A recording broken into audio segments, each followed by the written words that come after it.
अस्सलाम वालेकुम। अगर दम वाजिब हो जाए तो बंदा दम की जगह दोबारा या दूसरा उम्रा कर ले तो क्या ये जायज़ है? उमर ज़ेब 777। वालेकुम सलाम। जी बिल्कुल, आप उम्रा करेंगे, दूसरा या तीसरा या चौथा जितने भी उम्रा करेंगे अल्लाह पाक आपको उसका अजर देगा, लेकिन दम जो है वो उम्रा करने से अदा नहीं होगा। दम जो है दम देने से ही अदा होगा।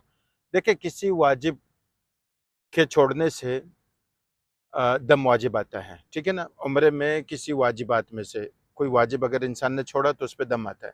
अगर आप वहीं पर हैं और इहराम नहीं खोला है तो आप उसको रिपीट कर सकते हैं ताकि आपका दम साक़ित हो जाए। मिसाल के तौर पे आपने सई छोड़ दी, ठीक है?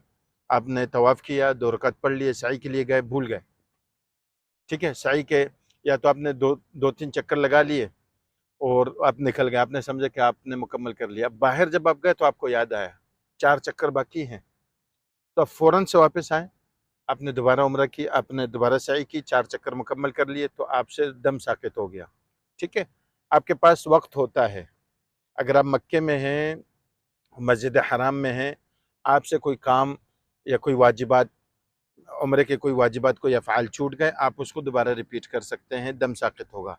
लेकिन अगर आप चले गए और आपने हलक करा लिया, आपने इहराम भी खोल दिया, तो इस सूरत में आप पर दम वाजिब है, ज़रूरी है। वो दम देने से ही अदा होगा, दोबारा उम्रा करने से वो दम साक़ित नहीं होगा। हाँ, दोबारा उम्रा करने से आपको दोबारा उम्रे का सवाब मिलेगा, लेकिन वो जो दम सा आपके ऊपर है, वो साक़ित नहीं होगा।